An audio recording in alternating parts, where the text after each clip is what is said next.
Eh bien, chers frères,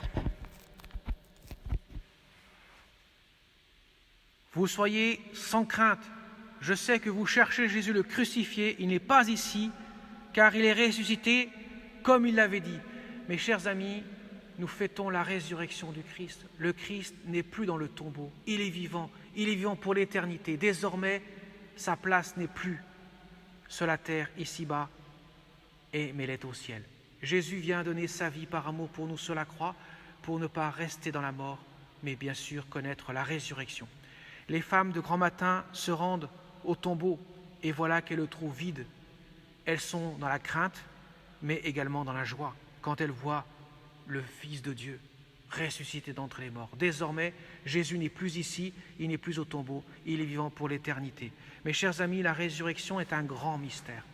Jésus ressuscité d'entre les morts échappe à tout ce que les sens peuvent percevoir. D'ailleurs, tous ceux qui vont le rencontrer sur le chemin ne le reconnaîtront pas.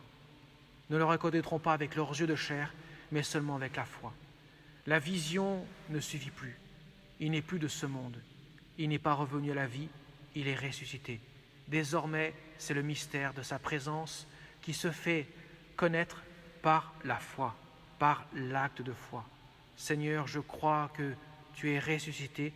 Désormais, tu es vivant pour l'éternité. Désormais, la mort n'a plus de pouvoir sur toi. Tu l'as écrasé définitivement.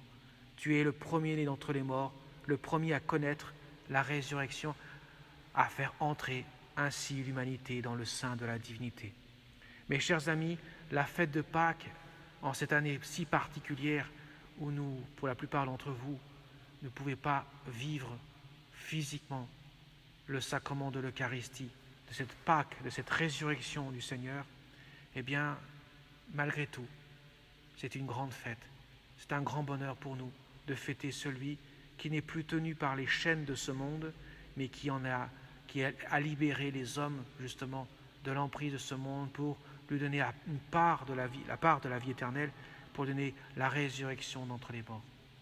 Mes chers amis, en ce soir où nous fêtons la victoire de la grâce sur le péché, la victoire de la vie sur la mort, demandons au Seigneur d'accueillir dans notre cœur la puissance de vie qui résonne dans notre foi pour que nous puissions en vivre intensément.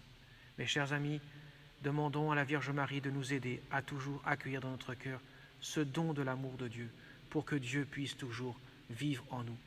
La résurrection se concrétise pour chacun d'entre nous justement par la vie du Christ dans notre cœur. Jésus, en ressuscitant d'entre les morts, n'étant plus lié à ce monde de la terre, mais étant passé à l'autre monde, à celui du ciel, pourrait-on dire, eh bien, désormais, Jésus peut vivre dans notre cœur. Il peut habiter notre cœur par sa présence. Lorsqu'il va quitter cette terre, le jour de l'Ascension, il enverra 10 jours plus tard le Saint-Esprit et désormais Dieu pourra vivre en nous. Désormais, nous pourrons l'avoir en notre cœur et qu'il puisse ainsi nous engendrer à la vie éternelle. Avec le secours de notre Mère du ciel qui, elle, a vécu cet instant de bonheur de voir son Fils ressuscité, d'être délivré des affres de la mort et ainsi connaître le bonheur éternel. Demandons-lui aussi, en cette nuit très sainte, que nous puissions nous aussi accueillir la lumière de Pâques qui brille, le cierge pascal, ce cierge qui fait briller la lumière du Christ dans les ténèbres de notre cœur, désormais habité par sa présence. Amen.